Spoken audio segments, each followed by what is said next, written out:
Ils sont vraiment hypnotisés par cette image d'une personne, de personnage de Poutine qui parle bien, qui protège des traditions, etc. Mais il faut voir ce qu'il dit et ce qu'il fait, parce que c'est vraiment pas la même chose. Ils ont commencé à élaborer le projet qui s'appelle le projet Harvard. Le père de ce projet, c'était Henry Kissinger.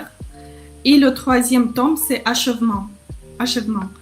Donc en fait, c'est le rôle de Poutine. Liquidation de l'armée soviétique, élimination des attributs du socialisme tels que l'éducation et les soins médicaux gratuits et l'introduction de tous les attributs du capitalisme. Il faut payer pour tout. L'élimination des entreprises d'État, donc la privatisation qu'on a connue dans les années 90 et qui a continué durant le règne de Poutine. En parlant que c'est les oligarques qui n'ont rien à voir avec le Poutine, on va parler de ça. Déjà... Donc en fait, il était, quand il est arrivé au pouvoir, il était déjà en fait sous enquête pour détournement de fonds publics. C'est ça. C'est quand même énorme, quoi. Si la Russie exporte les ressources naturelles, est-ce que cet argent va dans les poches des gens ou dans les poches des oligarques? 40% de la population vit avec le salaire moins de 20 000 roubles, 200 euros. 10% de la population, donc c'est les oligarques, détiennent 90% d'argent du pays. On utilise aujourd'hui, la crise a déclenché, la crise est arrivée. Il n'est pas arrivé toute seule, c'est quelqu'un qui l'a organisé, qui l'a créé. Ça n'arrive pas tout seul. Les hôpitaux, le nombre d'hôpitaux a diminué de plus de 2 fois. Ils ont besoin de cette guerre, cette troisième guerre mondiale. Ils la chauffent de tous les côtés depuis des années. Pour l'instant, ils n'ont pas réussi parce que les gens ne sont pas très d'accord d'aller se tuer. A été réduite par 3, les forces armées. De 2,88 millions de personnes, on a passé à 1 million. 46 généraux qui se sont opposés aux réformes destructrices sont morts d'une manière étrange. Ils se sont tirés une balle dans la tête, ils se sont jetés par la fenêtre, ou c'est une catastrophe.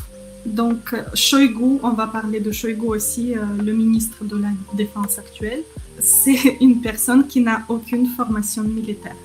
Il n'a jamais fait l'armée. Je vais parler peut-être plutôt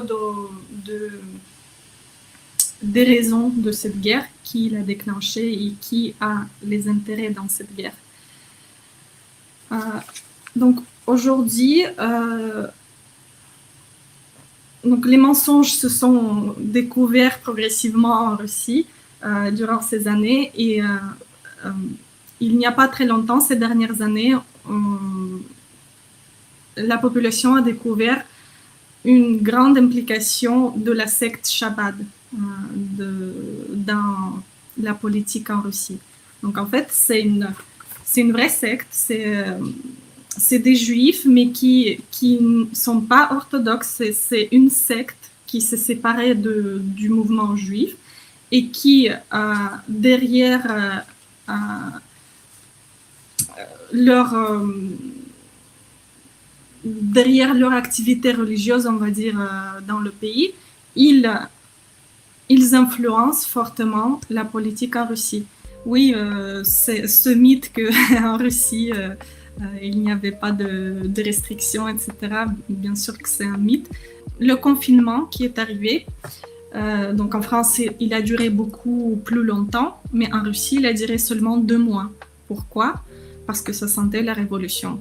En fait, tout ça, c'était pareil en Russie. Des amendes, des restrictions, mais la population était plus active et plus organisée qu'en France. Tous leurs moyens, c'est de faire peur, tout simplement. Ils essayaient de faire peur, mais ils peuvent rien faire parce que tu fais rien d'illégal. Et si t'as pas peur, ils savent qu'avec toi, ils peuvent rien faire. On observe exactement la même chose comme partout.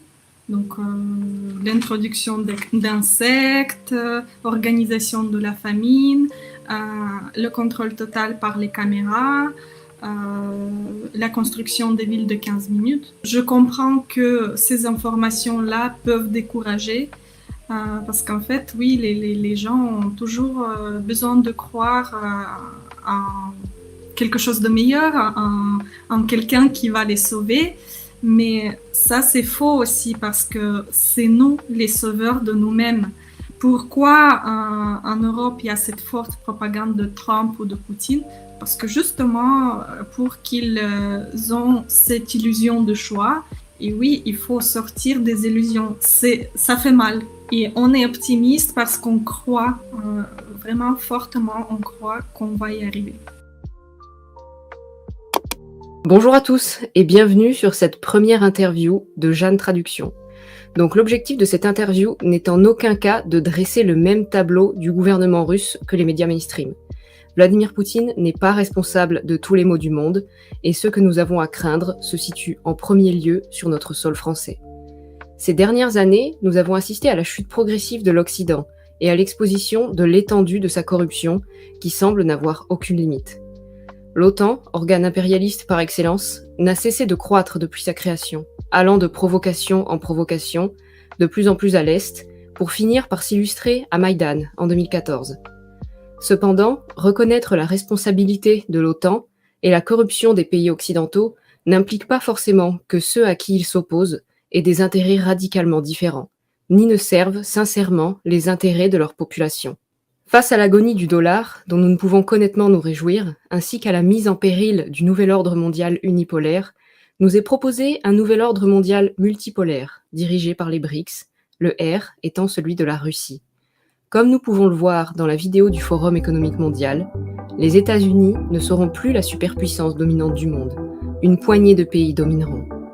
Cela sonne comme un déclin programmé, ou s'il n'est pas programmé, tout du moins accepté. Compte tenu des accointances de la Russie et du Forum économique mondial, ainsi que son alignement sur certaines politiques occidentales douteuses, il est capital de s'interroger sur cette alternative qui nous est présentée.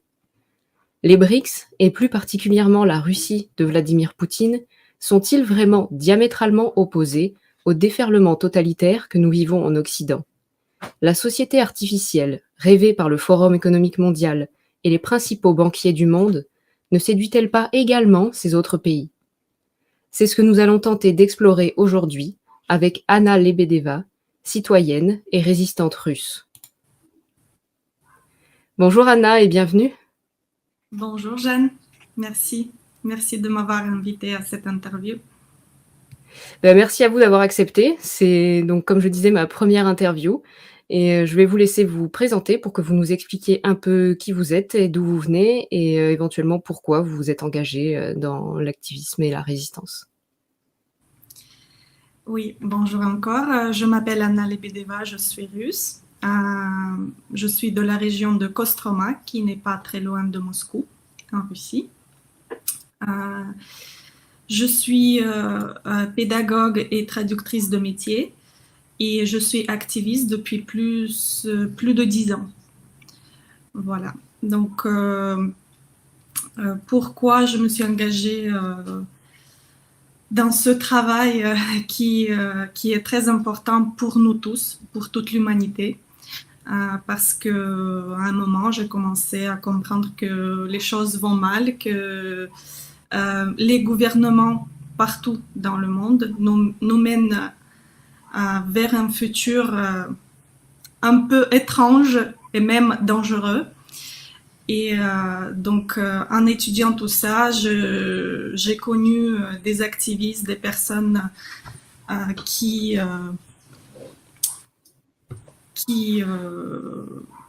ont vraiment étudié cette question et on a commencé à agir tous ensemble pour pouvoir transmettre ces informations importantes au reste de la population et pour s'engager dans l'installation du futur que nous voulons créer et pas que les gouvernements mondiaux nous imposent. Merci beaucoup et je pense que c'est une noble entreprise et j'avoue que je suis aussi dans cette dynamique et on pourrait y revenir à la fin de l'interview, les solutions que vous proposez. Mais j'aimerais revenir d'abord sur la politique de Vladimir Poutine et du gouvernement russe qui nous est présenté comme quelqu'un de traditionnel conservateur qui s'oppose au globalisme et au nouvel ordre mondial. J'aimerais savoir, dans la population russe, l'opinion de ceux qui sont plutôt favorables et ceux qui sont plutôt défavorables. Quels sont leurs arguments, en fait? Concernant la politique de Vladimir Poutine, aujourd'hui, on n'a plus aucun doute parce qu'une analyse très profonde a été faite durant ces années et puis on vit dans ce pays et on voit de l'intérieur tout ce qui se passe. Donc aujourd'hui, on n'a plus aucun doute que cette personne-là, c'est une personne infiltrée du gouvernement mondial qui suit le plan du nouvel ordre mondial avec la politique menée dans le pays. Donc aujourd'hui, je peux dire que d'après les sondages indépendants, plus de 70% ne le soutiennent pas et à peu près 20-30% le soutiennent. Bien sûr, la propagande, les médias officiels vont nous dire le contraire. C'est pour ça qu'ils sont faits les sondages officiels, pour créer une opinion publique. Mais ce n'est pas la même chose qu'on voit dans la vraie vie. Donc, concernant ceux qui le soutiennent, on rencontre souvent ces gens-là, puisque on fait souvent justement les sondages. Et on collecte souvent les signatures concernant les questions différentes, que ce soit, je sais pas, la vaccination obligatoire, les élections, l'opération spéciale en Ukraine, etc. Donc, on touche les questions importantes et on crée les documents juridiques pour déposer des déclarations dans des organismes d'État, etc. Et donc, justement, souvent, on rencontre des gens qui soutiennent encore Poutine et c'est très rigolo, en fait, d'entendre leur preuve, enfin, en fait, il n'y a aucune preuve de pourquoi ils le soutiennent. Par exemple, récemment, justement, on a fait des petits sondages dans les régions différentes de la Russie concernant les élections, pour qui ils vont voter. Et donc, il y avait une femme qui dit eh ben, moi, je vais voter pour Poutine.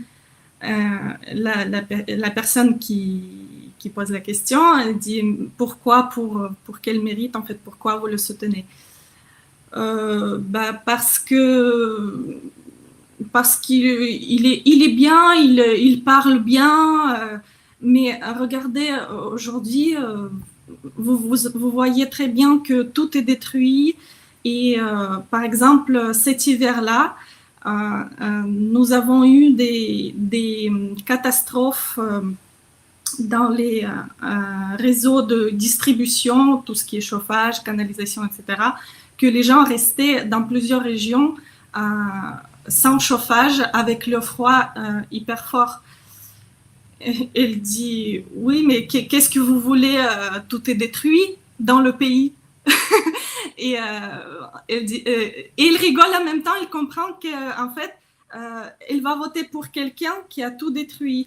Et la personne dit, mais alors vous allez voter quand même pour... vous croyez c'est la faute de qui? Elle dit, c'est la faute de la direction du pays.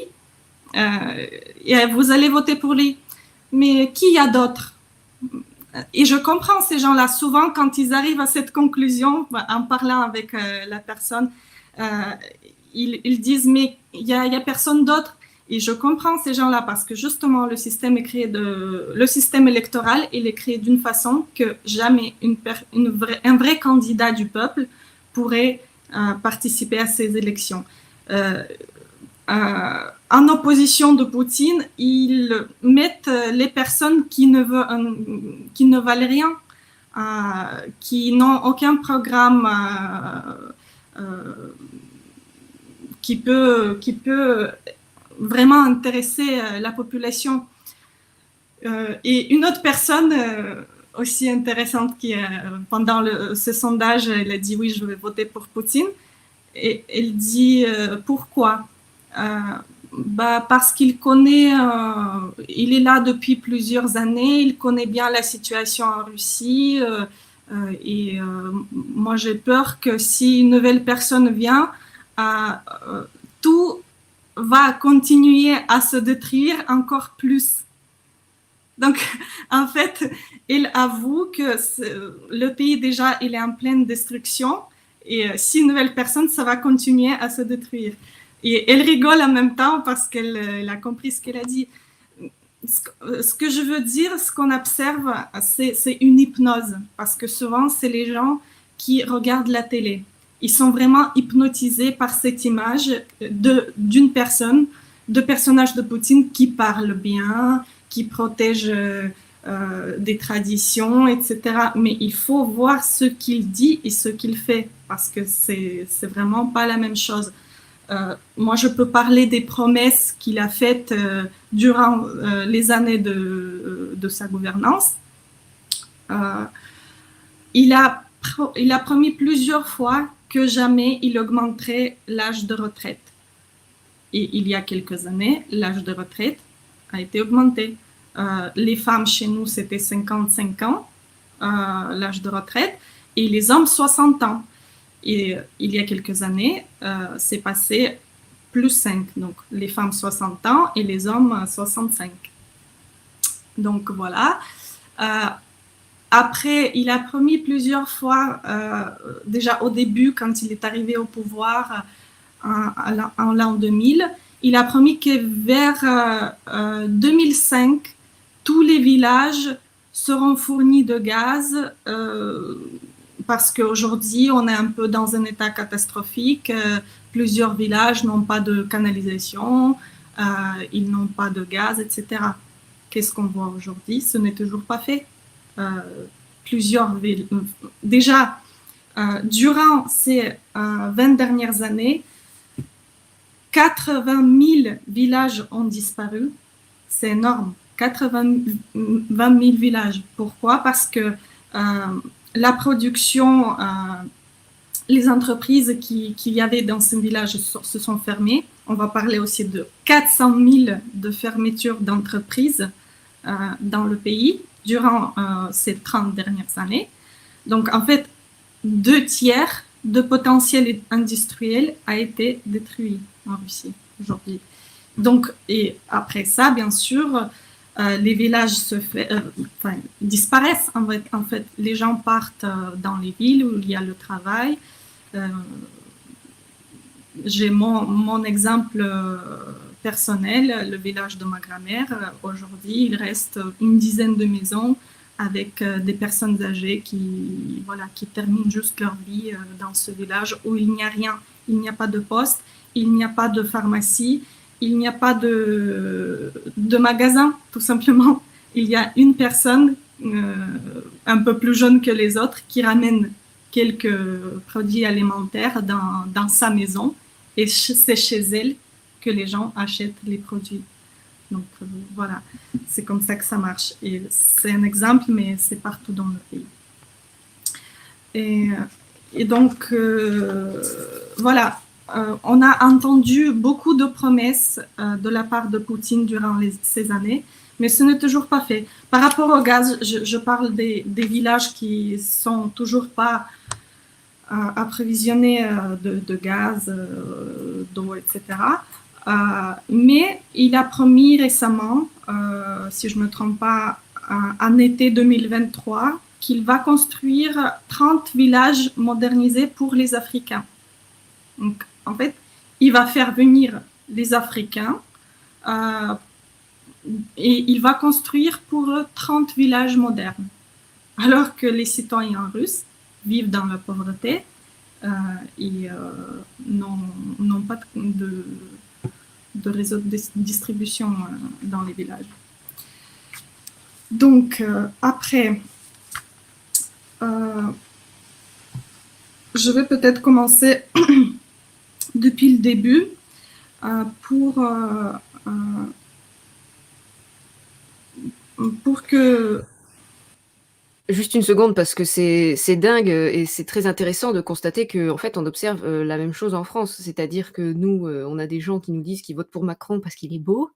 Donc, on ne comprend pas trop qu'est-ce qu'un président beau pourrait amener au pays. Surtout que ce trait ce trait est largement discutable, mais bon, c'est un autre sujet. Et la désertification des villages aussi en France, c'est pareil, c'est une catastrophe. Les villages aujourd'hui, il y a plus de commerce. Avant, il y avait des postes et il y avait, par exemple, dans le village où j'habite, on est dans un village de 300 habitants. Avant, il y avait une poste, une petite épicerie, il y avait même une gare. Et aujourd'hui, mais il y a plus de gare, il y a plus de poste. Et c'est dingue de constater que c'est exactement la même chose qui se passe en Russie, parce que nous, en France, on nous explique que justement, grâce à la politique du gouvernement de Vladimir Poutine, en fait, la Russie a un niveau de vie qui s'élève. Mais on constate que, enfin, vous, en tout cas, vous dites qu'il se passe la même chose qu'ici, quoi. C'est-à-dire que le niveau de vie s'abaisse et que les villages se vident et que les gens se concentrent en ville. Oui, c'est exactement la même chose partout. Et moi, je peux le dire aussi parce que moi, je vis entre la Russie et la France et je vois avec quoi comparer. Donc, et je voulais dire, voilà, je voulais peut-être commencer depuis le début pour comprendre qu'est-ce qui s'est passé en Russie depuis la chute de l'Union soviétique.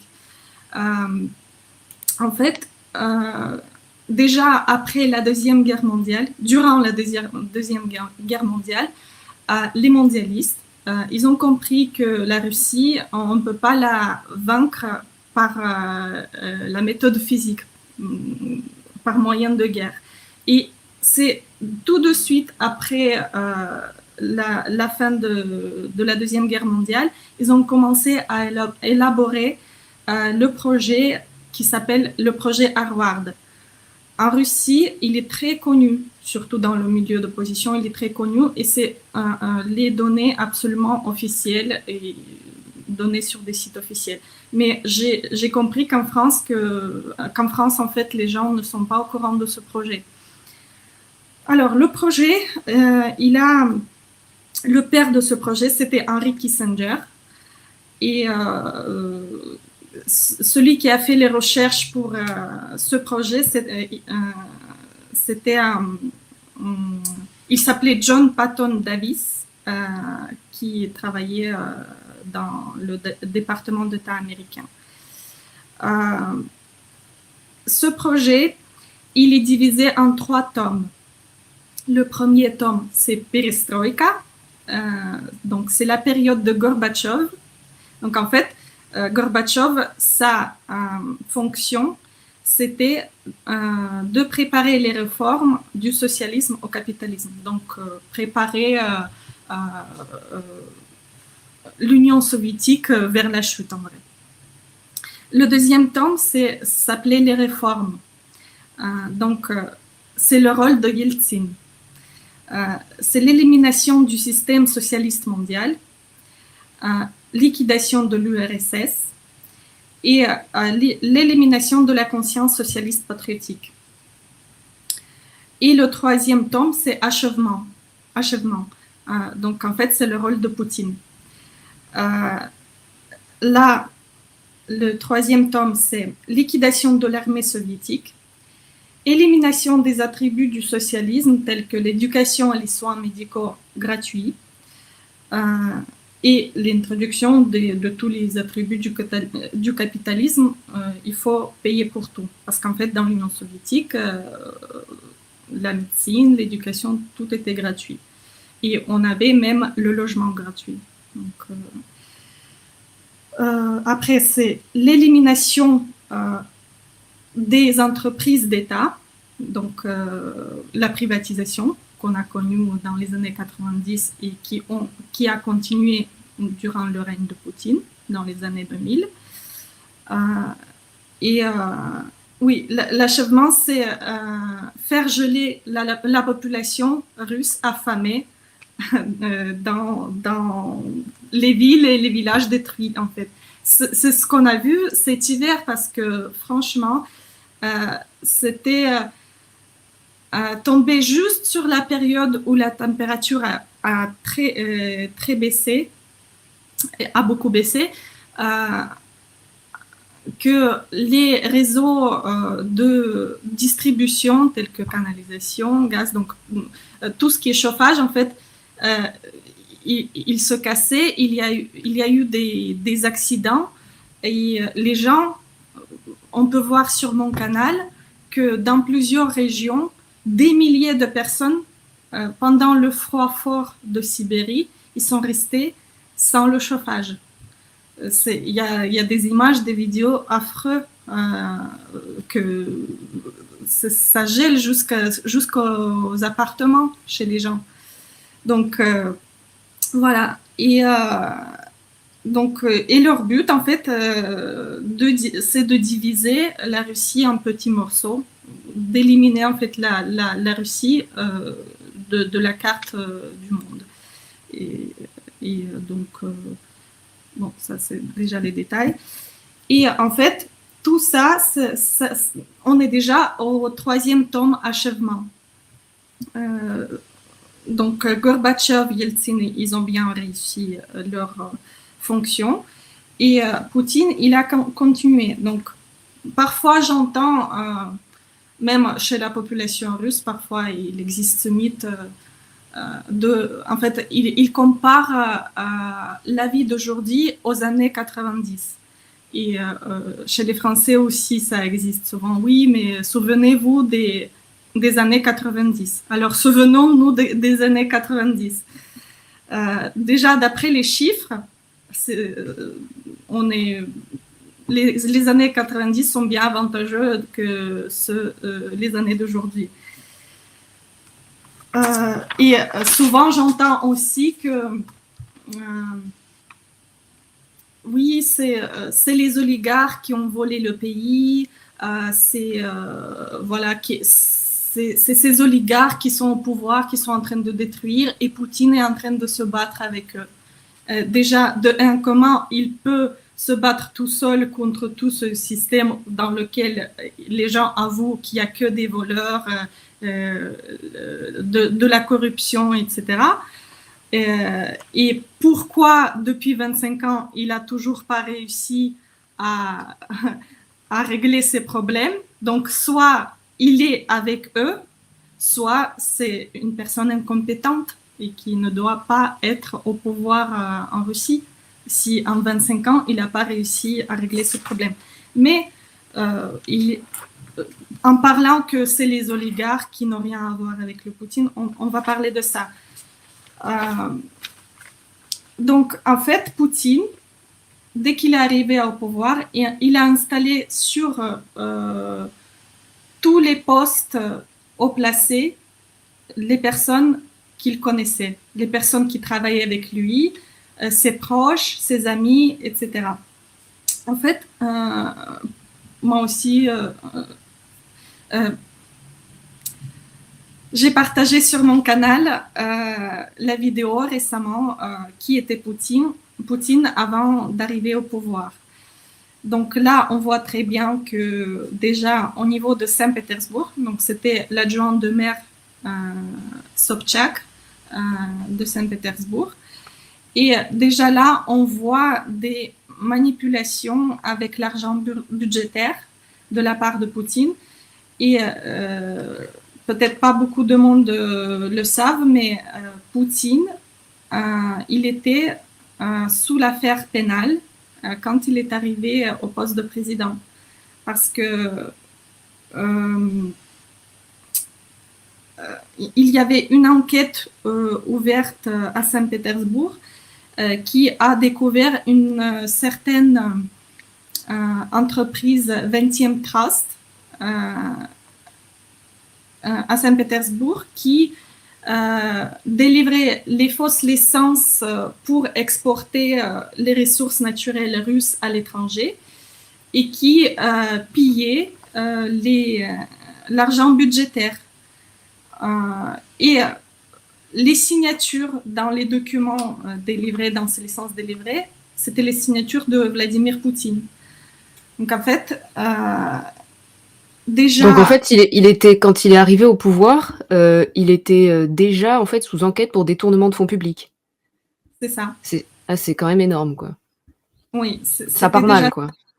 Oui, et l'enquête, le chef de l'enquête menée sur cette affaire, donc Andrei Zykov, il a dit que dès qu'il est arrivé au poste de président, nous avons été invités à Moscou et ils ont dit, le procureur général a dit que cette affaire est fermée parce qu'il n'y a pas de fait sur cette affaire. Il n'y a pas de preuve, quoi.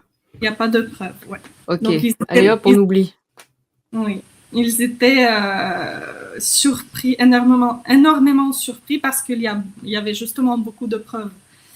Et donc, qu'est-ce qui s'est passé quand il est arrivé au pouvoir, au poste de président en 2000 ? Il a mis sur tous les postes importants du pays les personnes qui ont travaillé avec lui à Saint-Pétersbourg, sa famille, les amis qui faisaient du judo avec lui, etc. Donc aujourd'hui, dans le pays, c'est que les hommes de Poutine. Donc de dire que ce sont les oligarques qui n'ont rien à voir avec lui, c'est faux.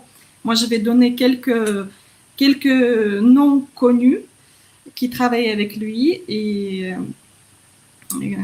qui occupent aujourd'hui des postes importants. Donc, ses collègues encore au KGB, en URSS, c'est Nikolai Patrushev, directeur du FSB, donc ancien KGB, service fédéral de sécurité. Il était directeur de ce service jusqu'à 2008. Alexandre Bortnikov, directeur du FSB depuis 2008. Donc, ce sont ses collègues du KGB. Après, ses subordonnés à la mairie de Saint-Pétersbourg. Igor Sechin, aujourd'hui le président de Rosneft. Justement, Rosneft, aujourd'hui, c'est la plus grosse entreprise pétrolière. Et Sechin et Poutine, dès qu'ils sont arrivés au pouvoir, ils ont repris justement la production pétrolière aux gens de Yeltsin. Donc, voilà, c'est son collègue de Saint-Pétersbourg qui tient aujourd'hui la plus grosse entreprise pétrolière. Medvedev, ancien président, premier ministre, c'est son collègue aussi de Saint-Pétersbourg. Miller, aujourd'hui président du conseil d'administration de Gazprom, donc l'entreprise de gaz la plus grosse. Voilà. Les autres employés de la mairie de Saint-Pétersbourg qui travaillaient avec Poutine dans les années 90, German Gref, aujourd'hui c'est le président de Sberbank, qui introduit justement tous les attributs numériques du nouvel ordre mondial. Qui est au Forum économique mondial. Voilà, qui justement, oui, qui est présent au forum et qui organise aussi des forums économiques en Russie qui sont un peu, qui ressemblent un peu au forum mondial, voilà. Donc Chubais, président, donc oui, on connaît Chubais, c'est celui qui a mené la grosse campagne de privatisation des entreprises d'État. Donc aussi, c'était son collègue à Saint-Pétersbourg. Après, il y avait aussi ses voisins de la maison de campagne. En fait, ils ont une coopérative O0, qui s'appelle O0. Donc, en fait, c'est les villas d'oligarques, en fait, dans cette coopérative. Et même là, ces gens-là, ces voisins, occupent aujourd'hui des postes importants en Russie. Vladimir Yakounine, président de RGD, des chemins de fer russes, de la SNCF russe. Kovalchuk, c'est le copropriétaire et président du conseil d'administration de Rossiya Bank, donc une grosse banque russe aussi. Son frère Mikhail Kovalchuk, vice-président de l'Académie des sciences de Russie depuis 2007. Andrei Fursenko, ministre de l'Éducation et des sciences de Russie depuis 2012, assistant du président de la Fédération de Russie. Donc voilà, pour dire que ça, c'est seulement les noms qui sont très, très connus. Et pour dire que Poutine n'a rien à voir avec les autres oligarques, c'est faux, parce que déjà, lui, c'est le premier oligarque du pays. Et voilà, les autres, ce sont ses amis ou ses collègues avant la présidence. Et encore une fois, on constate la même dynamique, c'est-à-dire qu'on met nos potes au pouvoir et on privatise tout ce qui appartenait autrefois au peuple. En fait, tout ce que vous, l'Union soviétique, vous amenez en Russie, vous êtes enlevé petit à petit, et tout ce que nous, en France, après la Seconde Guerre mondiale aussi, et un petit peu avant, tout ce qui était un bien national, en fait, petit à petit, tout est privatisé, quoi. Que ce soit la Poste, la SNCF, on voit que la population, qui n'avait déjà pas beaucoup mainmise dessus, n'a quasiment plus du tout mainmise sur les infrastructures de son pays, en fait. Et Vladimir Poutine s'inscrit totalement dans cette dynamique, vu que ces oligarques qu'il est soi-disant censé chasser sont en fait ces personnes proches, en fait. Oui, c'est ça. Il parle tous les ans de la corruption, qu'on se bat avec la corruption, que voilà. Mais en fait, c'est les personnes qui sont actionnaires avec lui dans les mêmes entreprises, ou c'est voilà, ses collègues ou sa famille, etc. Donc, la privatisation des entreprises stratégiques, des grosses entreprises, ça ne devrait même pas exister. Comment on peut s'approprier des ressources naturelles du pays? Ça appartient au peuple. Ça a toujours appartenu au peuple. Donc aujourd'hui, quand on parle de l'économie de la Russie qui a monté, etc., il faut comprendre tout le système. Si la Russie vend, exporte les ressources naturelles, est-ce que cet argent va dans les poches des gens ou de la population simple, ou dans les poches des oligarques? Voilà, c'est ça qu'il faut comprendre. C'est pas pour rien qu'aujourd'hui, 40% de la population vit avec le salaire moins de 20 000 roubles, 200 euros. C'est même pas la pauvreté, c'est la misère. C'est impossible de vivre avec cet argent-là. On est en première place en termes de déclin démographique, justement. Donc, il faut poser la question à Poutine qui dit qu'il se bat avec ce problème. Mais pourquoi? Déjà, on est arrivé à ce point avec ses 25 ans de présidence. La première place en nombre d'avortements. C'est encore une fois le chiffre de la démographie. C'est très intéressant c'est très intéressant et à la fois triste, parce que c'est toujours une décision très compliquée. Et la Russie, qui est censée justement conserver les valeurs traditionnelles, est le pays au plus fort taux d'avortement. Ça, c'est quand même... je ne savais pas, et je suis la première à être surprise, quoi. Vraiment surprise de ce chiffre-là. C'est fou, quoi. On est en première place en nombre de suicides chez les adolescents. Pareil, pourquoi?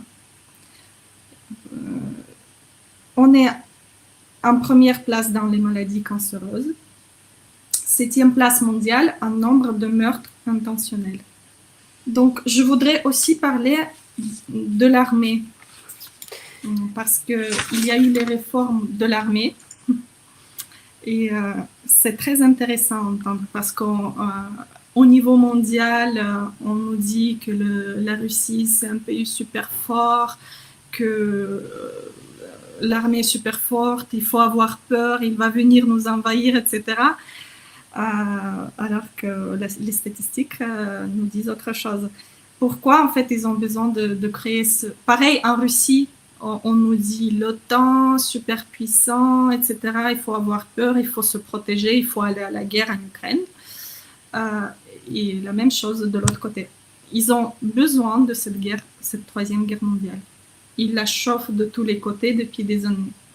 Pour l'instant, ils n'ont pas réussi parce que les gens ne sont pas très d'accord d'aller se tuer.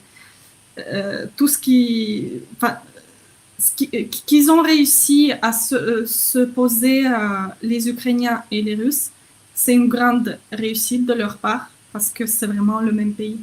C'est comme si la France du Nord se battait avec la France du Sud. C'est le même peuple, on a la même culture, la même histoire, la même langue. Ça, c'est jusqu'à maintenant, ça nous fait très très mal qu'on est arrivé jusqu'à là. Mais voilà, je voudrais parler de l'armée. Qu'est-ce qui s'est passé durant ces 30 dernières années? Donc déjà sous Poutine, on a eu une forte réduction des forces armées. Il y avait les réformes de Serdyukov, donc l'ancien ministre de la Défense, qui sont très connus aujourd'hui comme... Il est connu aujourd'hui comme le destructeur de l'armée et la personne impliquée dans de nombreuses affaires de corruption. Donc, l'armée a été réduite par 3, les forces armées. 2,88 millions de personnes, on a passé à 1 million. La réduction par type de troupes. Terrestre, 90%. Aérienne, 48%. Marine, 49%. Missiles, 33%. Ce ne sont pas des réformes, c'est vraiment l'anéantissement de la puissance militaire. Après la Deuxième Guerre mondiale, en URSS, il restait une énorme quantité d'obus. Mais durant ces 20 dernières années, 29 dépôts de munitions ont explosé. Et pour exploser un dépôt militaire, il faut être fort parce qu'ils sont très très bien protégés. Donc ça, c'est de la diversion de la part du pouvoir. C'est pour ça, aujourd'hui, en Ukraine, nos soldats, ils se plaignent, ils enregistrent des vidéos. On a beaucoup de témoignages des personnes qui reviennent de l'opération spéciale, de leurs proches. Ils disent qu'il n'y a pas d'obus, il n'y a pas de munitions à cette guerre. Parfois, on nous donne une mitraillette toute rouillée des années 40. Ils n'ont rien pour se protéger. En fait, cette guerre, aujourd'hui, la guerre elle est menée par les drones. On ne sait même pas qui appuie sur le bouton. On ne sait pas qui dirige le drone. À chaque fois qu'il y a un immeuble explosé en Ukraine ou en Russie, donc si c'est en Ukraine, ils accusent la Russie. Si c'est la Russie, donc en fait, les deux côtés s'accusent entre eux-mêmes, alors qu'il faut regarder qui dirige cette guerre. Parfois, c'est une troisième personne. Ce n'est même pas les forces armées ukrainiennes ou russes. Donc, je vais parler plus tard de qui a déclenché cette guerre. Ce n'est pas la population ukrainienne ou russe. Il faut voir beaucoup plus loin. Je vais parler peut-être plutôt des raisons de cette guerre, qui l'a déclenchée et qui a les intérêts dans cette guerre. Donc aujourd'hui, donc les mensonges se sont découverts progressivement en Russie durant ces années et il n'y a pas très longtemps, ces dernières années, la population a découvert une grande implication de la secte Chabad, dans la politique en Russie. Donc en fait, c'est une vraie secte, c'est des juifs, mais qui ne sont pas orthodoxes, c'est une secte qui s'est séparée du mouvement juif et qui, derrière leur activité religieuse, on va dire, dans le pays, ils influencent fortement la politique en Russie.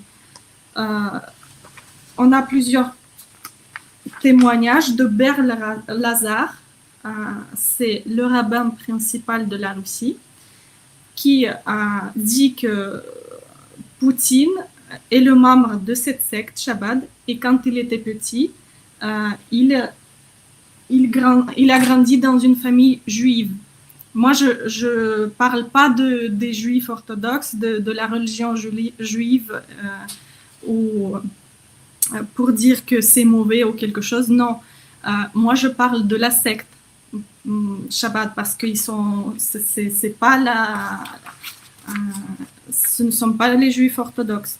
Déjà, en Russie, on avait...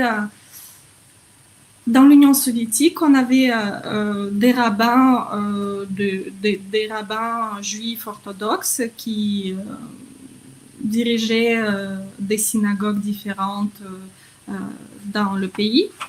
Mais depuis les années 90, nous avons eu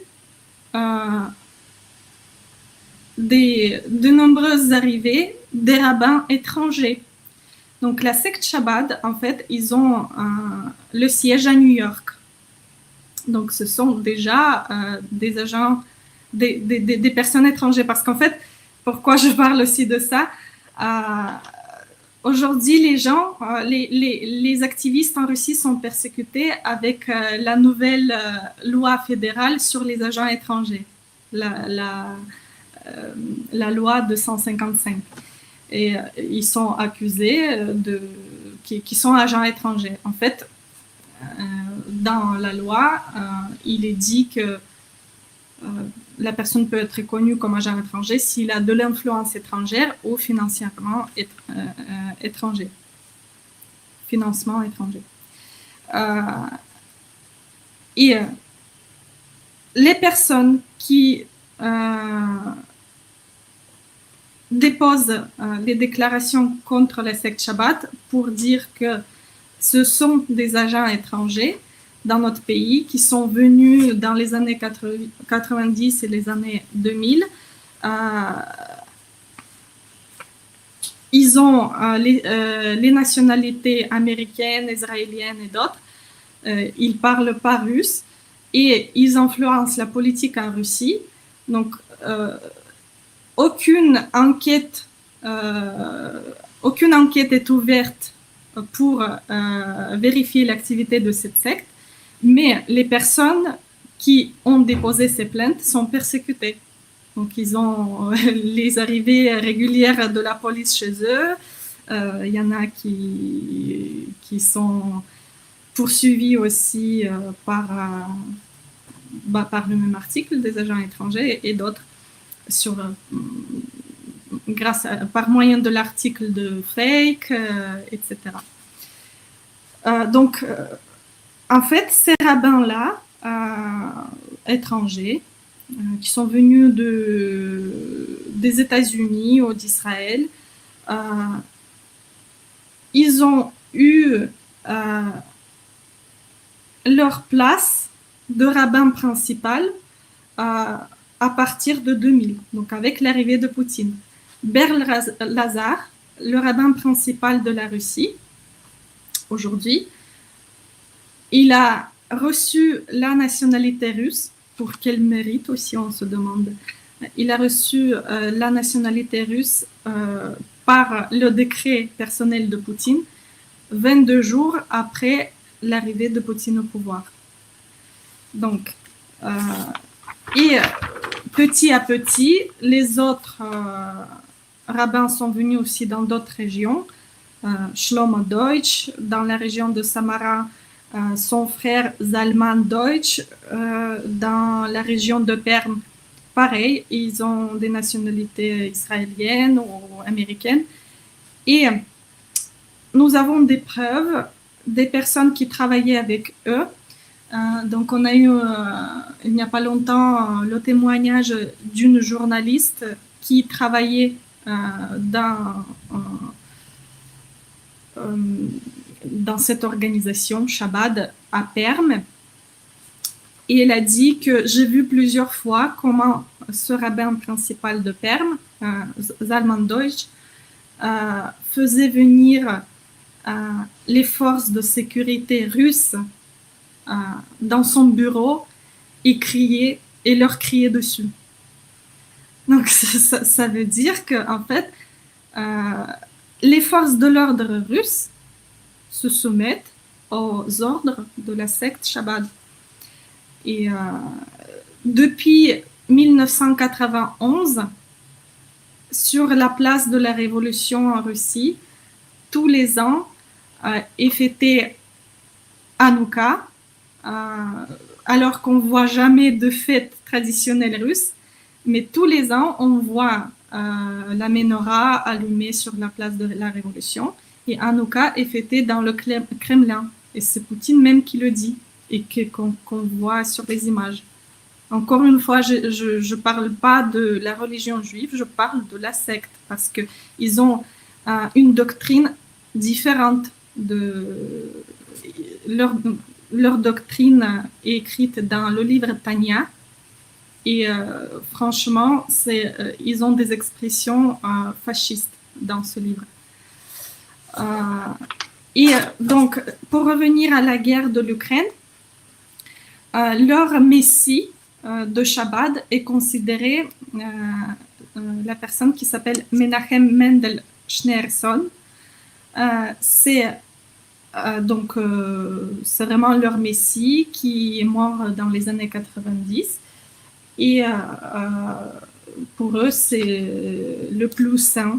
Et lui, il disait que pour pouvoir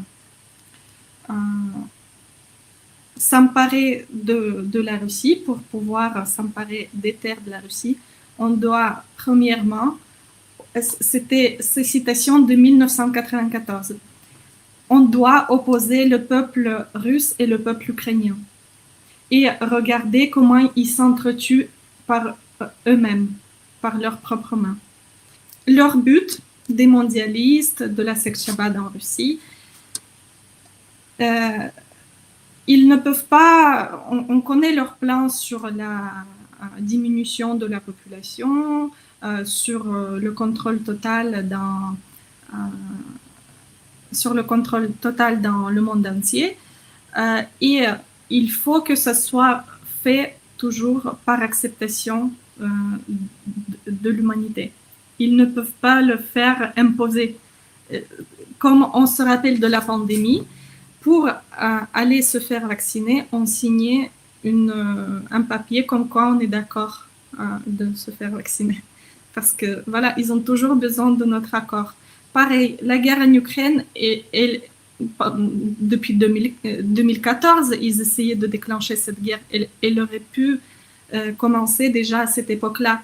Mais les gens n'étaient pas d'accord. Je pense que c'est intéressant de revenir un petit peu justement sur les politiques Covid, parce qu'en France, on nous a présenté que la Russie ne suivait pas les mêmes directives que la France, qu'effectivement la vaccination n'était pas obligatoire, qu'il n'y avait pas de QR code, et que c'était beaucoup plus souple.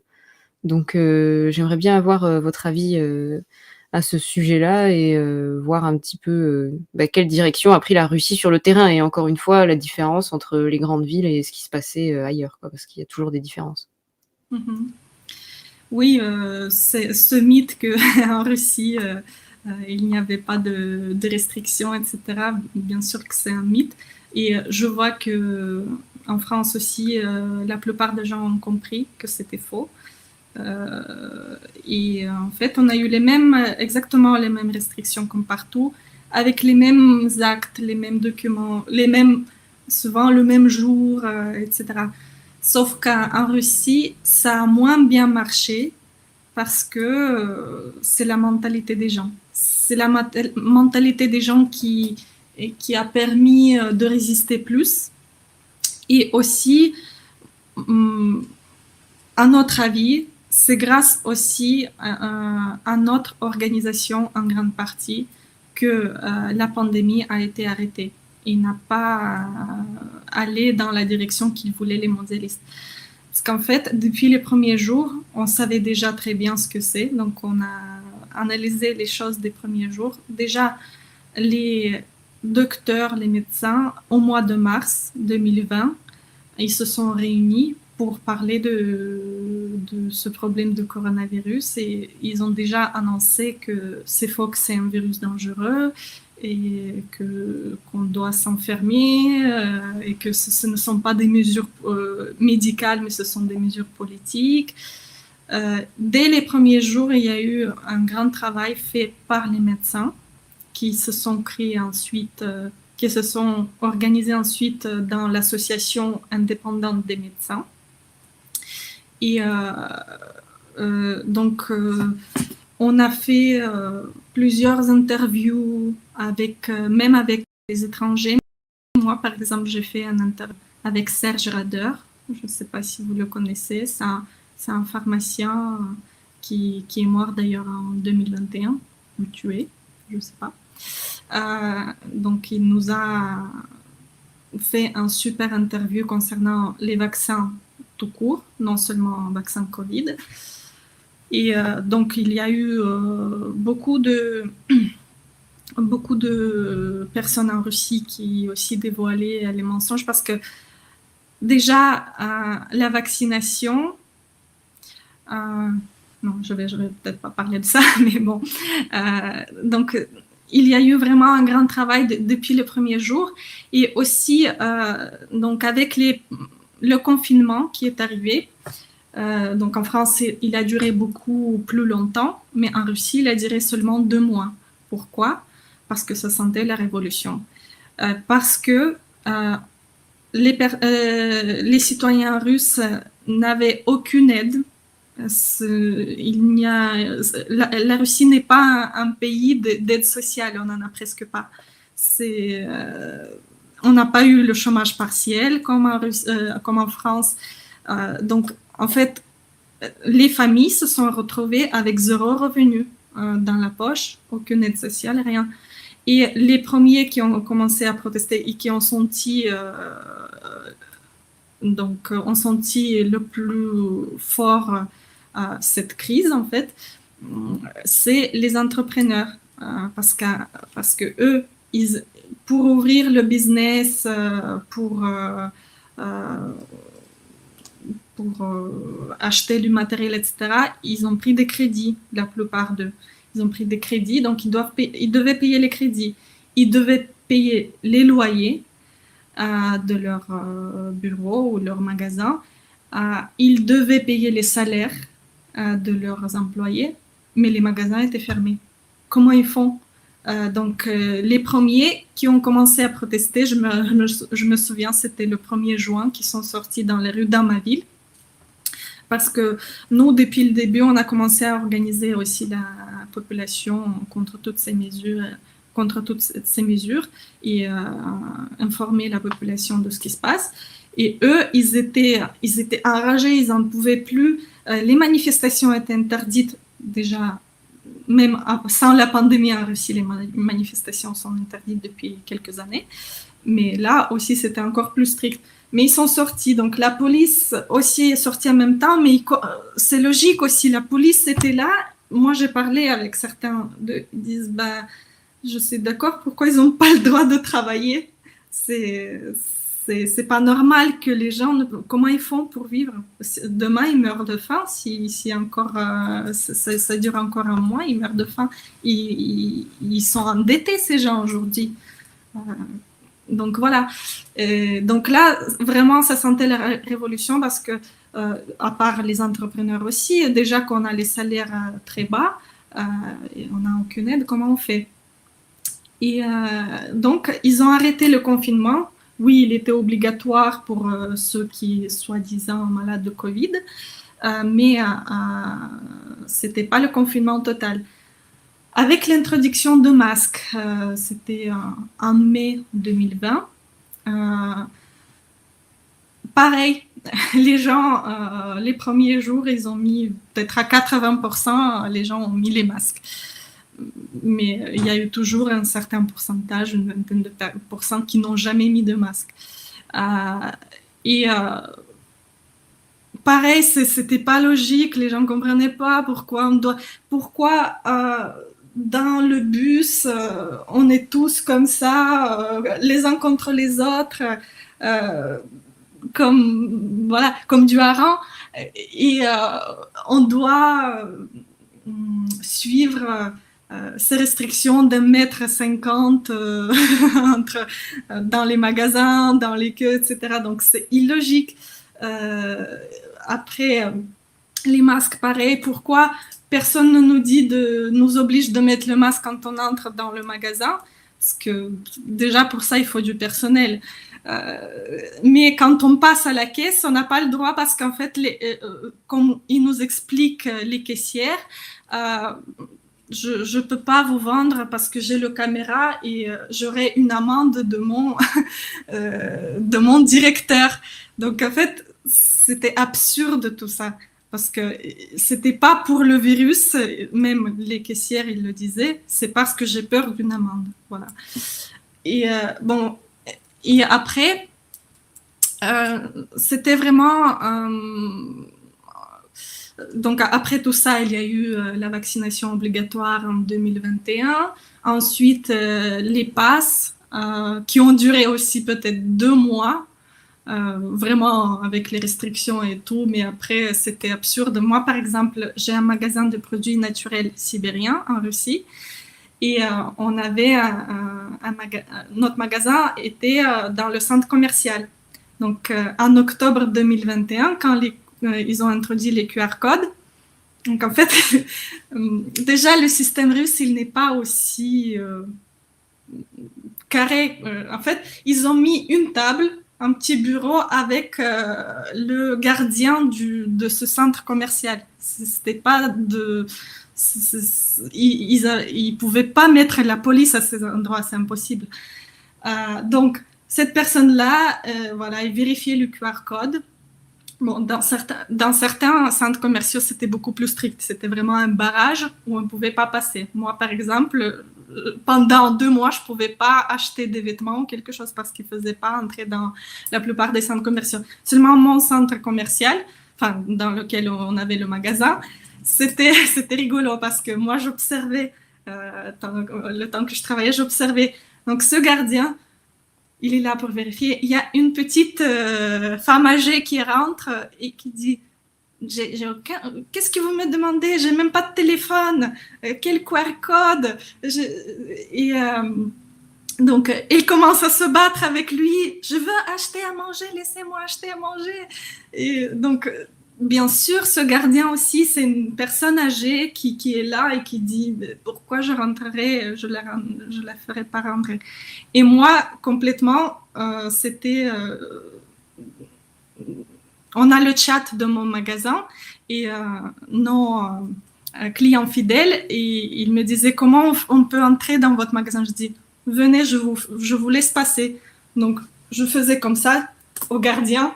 Donc, je le poussais, je faisais entrer les gens. Qu'est-ce qu'il peut dire? Il va appeler la police?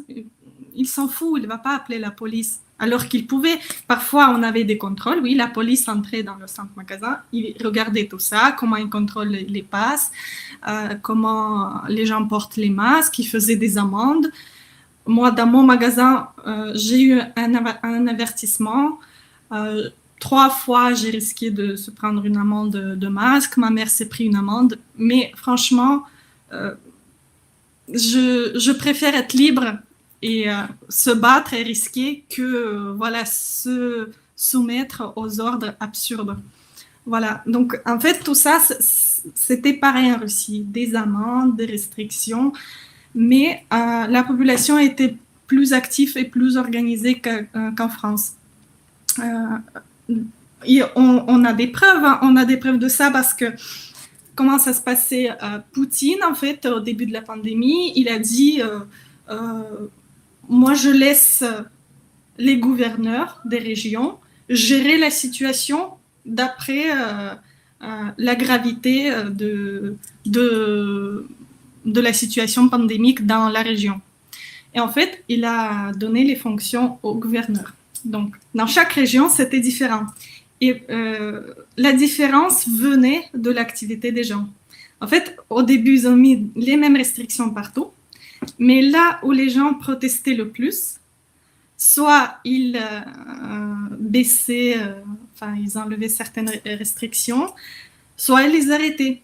Parce qu'en fait, donc on collectait les signatures contre les masques. Il y a eu mon ami avocat qui est passé devant le tribunal avec le gouverneur de ma ville par rapport aux masques, parce que voilà, il a cité tous les points pourquoi c'était illégal d'introduire les masques, l'obligation de port de masque. Bon, il a perdu évidemment parce qu'ils vont jamais avouer que c'était illégal, mais bon, donc il y a eu quand même cette résistance. Et donc nos plus grosses campagnes, c'était contre la vaccination obligatoire et l'enseignement à distance. Parce que ce qu'ils voulaient aussi introduire, c'est l'éducation en ligne, en fait, pour les enfants, alors que ça rend les enfants débiles. C'était beaucoup visé sur la nouvelle génération, en fait, sur les enfants. Parce que nous, oui, on résiste encore, mais si les enfants voient depuis petit tout ça, on leur mesurait la température avec un truc bizarre, on dirait un pistolet qui est posé sur leur front. Ils étaient obligés de porter les masques, de mettre les produits dangereux pour les mains, pour désinfecter. Et aussi, on a fait quelques conférences avec les pédagogues que, en fait, un petit enfant, pour évoluer correctement, il doit voir le pédagogue en vrai, parce qu'il apprend beaucoup par la mimique, par les gestes, il doit le voir en vrai, il doit communiquer avec les autres aussi élèves de sa classe, etc., pour justement socialement évoluer correctement. Et donc, oui, c'était beaucoup visé sur les enfants. Et donc, on protestait beaucoup aussi contre cet enseignement. On est allé, par exemple, dans ma région, mais ça se passait dans d'autres régions aussi. Certaines régions moins actives. Ma région, par exemple, elle était très active durant la pandémie. Et donc, on est allé aux rencontres avec le ministre de département de ma région d'éducation et le ministre de la Santé. Donc déjà, on voyait que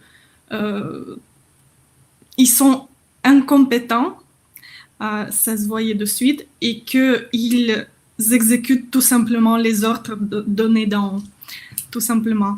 Et donc, mais on insistait, on criait, on venait par 10, on les filmait, on mettait sur les réseaux sociaux parce qu'ils ont très très peur des caméras. Tant que c'est en cachette, tant que ça se passe en cachette et personne ne sait, ils s'en foutent. Mais tant que c'est filmé et c'est mis dans les réseaux sociaux et qu'ils lisent les commentaires après que les gens disent « Ouais, quand ça va s'arrêter? On n'en peut plus. Pourquoi nos enfants sont obligés d'apprendre par l'ordinateur, etc. » En fait, ils voyaient tout ça et là, ils baissaient les restrictions. Mais par exemple, dans ma région, comment c'était expliqué? Donc en fait, on est allé à la rencontre avec le ministre du département d'éducation. Et le lendemain, ils sortent. On exigeait qu'ils ouvrent les écoles parce que partiellement les écoles traditionnelles étaient ouvertes et par contre les écoles de danse, de sport, de musique, ils étaient fermés. Donc les enfants ne pouvaient pas continuer leurs cours de musique, etc. Et donc on exigeait qu'ils ouvrent au moins ces écoles-là.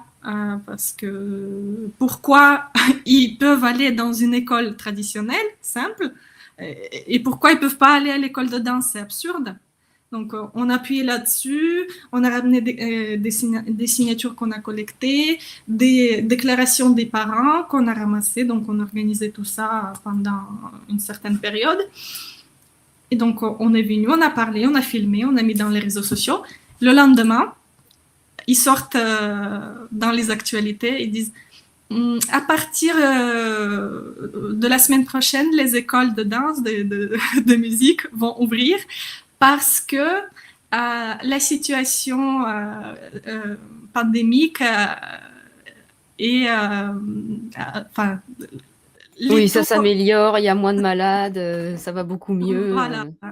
On peut rebondir justement sur le fameux nouvel ordre mondial, parce que c'était un des sujets aussi importants qu'on voulait aborder pendant l'interview. Oui. Parce que la Russie, encore une fois, enfin le gouvernement russe en tout cas, est souvent présenté comme, je vais répéter encore une fois, mais conservateur des valeurs traditionnelles et comme s'opposant au globalisme occidental. Et du coup, vous avez une autre version de l'histoire parce que vous avez vu des politiques qui vont dans le sens justement de ce nouvel ordre mondial se développer aussi en Russie. Et j'aimerais bien que vous nous en parliez et que vous nous expliquiez ce que vous avez observé. Avant de revenir, parce que ça fait déjà 2 heures qu'on est en interview, faut pas non plus que ça dure 3 heures, mais 2 heures et demie, je pense qu'on essaiera de s'arrêter avant de revenir pour conclure justement sur cet esprit d'unité qu'il y a dans le peuple russe et les conseils que vous donnez au peuple français qui a tant de mal à s'unir pour réussir justement à vaincre ces mondialistes et pourquoi pas, qui sait, à l'avenir unir et le peuple russe et le peuple français, ce serait encore plus magnifique. Oui, donc oui, on peut parler aussi des programmes mondialistes en Russie. On observe exactement la même chose comme partout. Donc, l'introduction d'insectes, organisation de la famine, le contrôle total par les caméras, la construction des villes de 15 minutes, tout ça. On voit aussi dans le pays, il y a la fameuse vidéo, la rencontre de Poutine avec Klaus Schwab en 2019, où il disait « On suit votre programme de forum économique et on travaillera à l'unisson avec vous. » Et ça, on voit toutes les preuves de tout ça. Bon, déjà, la pandémie, c'était un grand pas vers ce nouvel ordre mondial. Donc, comme on a vu précédemment, ça se passait de la même manière. Après, l'introduction des insectes dans la nourriture. Tout ça, on le voit aussi en Russie. Donc, il y a une ferme en Russie qui élève 8 milliards de larves, où il y a eu un gros investissement. Donc, vous croyez que c'est pour un amusement qu'ils font vraiment une ferme de 8 milliards de larves avec un gros investissement? Oui, c'est pour introduire dans la nourriture. Et d'ailleurs, concernant cette introduction, Mishustin, c'est notre Premier ministre, a signé un acte le 10 octobre 2023, numéro 2761. Donc, il a ajouté la liste de la production agricole dans cette loi, produits de la mouche, de larves de mouche, la farine de larves de mouche, la purée de larves de mouche.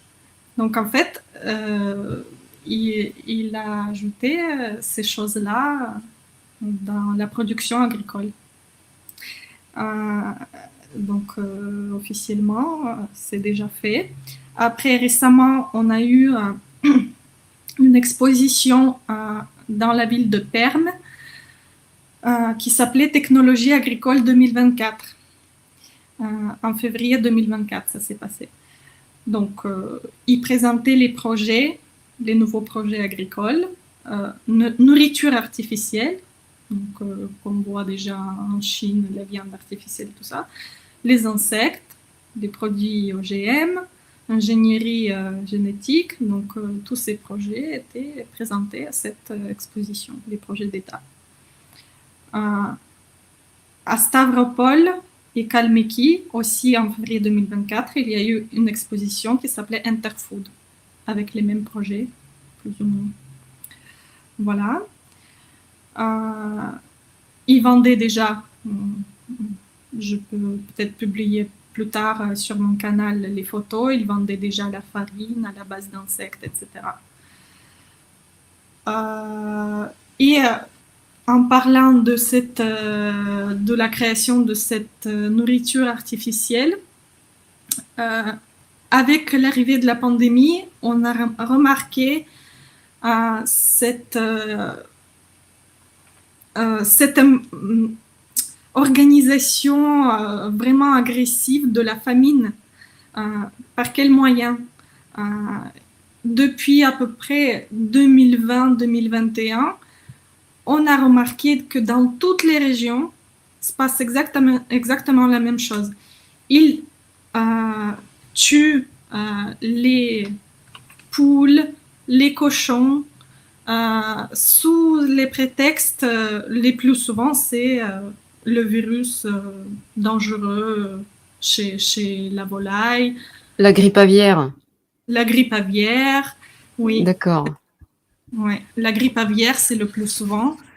Donc, ou la peste chez les cochons, etc. Donc, parfois, même, il y a des vidéos, les gens retrouvent des cochons brûlés d'une façon horrible, quelque part dans une forêt perdue, ou voilà.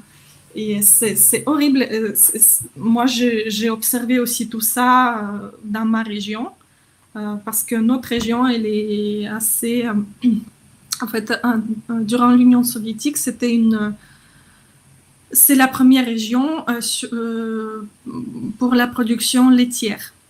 Donc, on a vraiment beaucoup de vaches, on a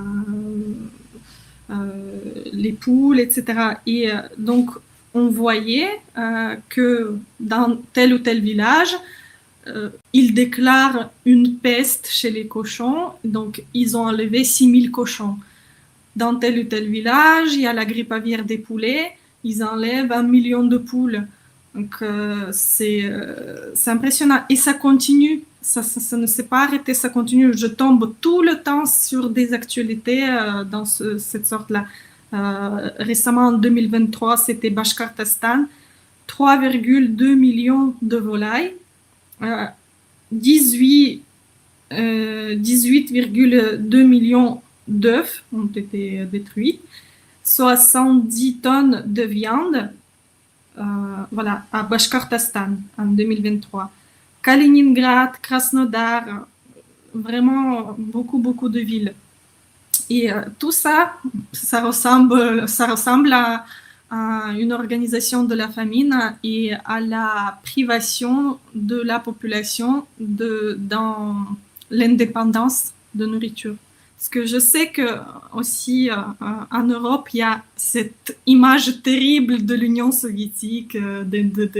Ça, c'est encore un autre sujet abordé, mais je peux vous dire juste tout simplement, posez-vous la question si en Europe, il y a une si forte propagande anti-soviétique que c'était un monde terrible. Donc maintenant, on est, on est plus intelligent, on comprend les manipulations, etc. Donc il faut vraiment se poser la question, est-ce que c'est vrai? Et donc, je disais que, voilà, historiquement, on a gardé encore plus de valeurs, c'est vrai, en Russie, mais qui disparaissent de plus en plus à cause de la politique menée dans le pays. On a pareil, cette introduction de la propagande LGBT, pas officiellement bien sûr, mais à travers les films, à travers les clips, il y a tout ça, hein. Le satanisme, LGBT, tout ça, ça existe. Les petits-enfants, on a peur de ce qui va devenir qu'est-ce qu'ils vont devenir après les films qu'ils regardent, après la musique qu'ils chantent avec les paroles horribles qui veulent rien dire, etc. Donc voilà, c'est pour dire que oui, en France, malheureusement, la perte des valeurs humaines a commencé un peu plus tôt. Donc les mondialistes étaient présents un peu plus tôt en Europe, en France. Moi, personnellement, j'admire les personnes en France qui gardent encore ces valeurs parce que c'est vrai, c'est très difficile aujourd'hui avec toute la propagande qu'il y a. Et je suis contente qu'il existe encore ces personnes-là. Et en Russie, tout ça, tout simplement, ça a commencé plus tard, avec la chute de l'Union soviétique dans les années 90, et ça continue aujourd'hui, toute cette propagande anti-humaine. Donc oui, si on compare la France et la Russie aujourd'hui, oui, on voit plus de valeurs humaines qui disparaissent de plus en plus. Oui, donc pour continuer avec tous ces programmes mondialistes en Russie, par rapport à LGBT, on sait que récemment, ils ont sorti une loi qui interdit la propagande LGBT. Mais ils ont précisé que c'est seulement les symboles LGBT qui sont interdits, mais en fait, ils ne vont pas poursuivre les gens pour tel ou tel choix. En fait, rien n'était interdit. Je dis, quand on regarde les clips, les concerts de musique, on voit, je ne sais pas, c'est du vrai satanisme sur la scène qui se déroule avec des personnes, des hommes habillés en femmes. Je peux aussi publier ça s'il faut. Des femmes habillées en hommes, etc. Aussi, il y a beaucoup de preuves que dans la direction du pays, c'est souvent des personnes qui ont une autre orientation sexuelle. Donc, même, il y a certains témoignages qui disent qu'ils prennent seulement les personnes d'une autre orientation. Ils passent des rituels, pour passer au poste de gouverneur, par exemple, au poste de ministre, etc. Des rituels sataniques, des rituels d'actes sexuels avec un homme, etc. Et je connais aussi, mon frère, il connaît une fille, c'est une amie à lui, dans ma ville. Elle travaille dans un salon de beauté, où il fait le manucure, etc. Et elle dit elle lui a dit une fois, tu sais que tous nos députés de Kostroma, ils viennent chez moi pour faire les ongles des mains, des pieds, s'épiler les jambes, etc. Donc tout ça, c'est exactement pareil comme partout. Et ça, c'est terrible aussi. Donc en fait, ils parlent à la télé, ils montrent à la télé cette jolie image de tradition, etc. Bien sûr, tu ne vas pas mettre pour faire passer tous ces programmes du nouvel ordre mondial dans le pays où les traditions sont fortes. Tu ne vas pas mettre un vrai sataniste qui parle ouvertement des choses, bien sûr. Ils vont tout faire en cachette derrière une jolie image. Et donc, par rapport au programme du nouvel ordre mondial, à Moscou, ils construisent les villes de 15 minutes dans la région de Moscou. À Saint-Pétersbourg, récemment, il y a eu une actualité que les quartiers dans la périphérie de Saint-Pétersbourg, ils sont construits sur le modèle des villes de 15 minutes. On a découvert aussi une certaine organisation qui s'appelle cités et gouvernements locaux unis en Russie. Enfin, en Russie, c'est une organisation mondiale créée par l'ONU. Et c'est justement, d'après l'étude qu'on a fait sur cette organisation, c'est cette organisation-là qui est responsable justement de l'introduction du contrôle total dans les villes, ce qui concerne les caméras, les villes sécurisées, le passage par les données biométriques, tout ça. Et le président de cette organisation, dont 5 milliards de personnes sont déjà impliquées sans le savoir, parce que la majorité des villes dans le monde entier suivent déjà ce programme. Il faut juste étudier, on ne le sait pas. Mais le président de cette organisation, du département Eurasie, c'est le maire russe de la ville Kazan, Ilsour Metchin. Il est le président du département Eurasie. Donc, et à Kazan, justement, il se déroule souvent les expositions, les entraînements au sujet de cette organisation. Par exemple, récemment, ils ont fait un entraînement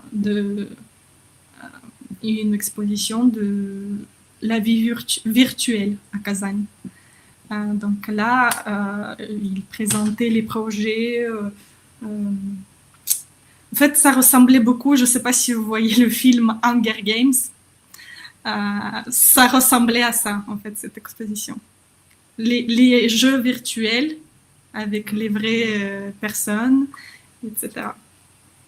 C'est pas aussi ouvertement comme dans le film, mais ça ressemblait à la préparation à ce genre de jeu. Voilà.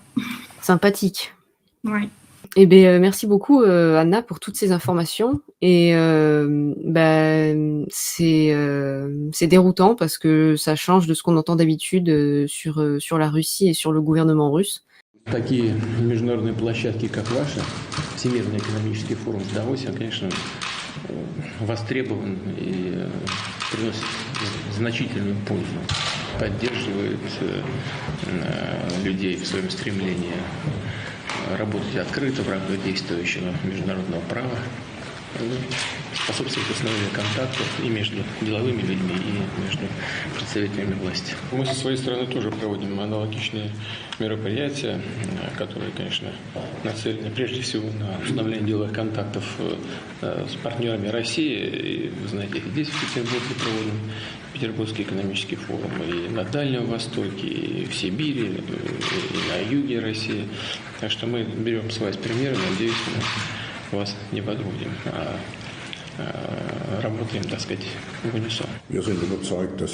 Наша цель, как вы уже сказали, способствовать укреплению сотрудничества между деловым сообществом и госструктурами. Вызовы, с которыми мы сегодня сталкиваемся, будь то проблемы климата и экологии, проблемы экономического роста, могут быть решены только путем сотрудничества на глобальном уровне. Меня называют отцом 4-й промышленной революции. Я написал об этом книгу. Хочу вам ее подарить.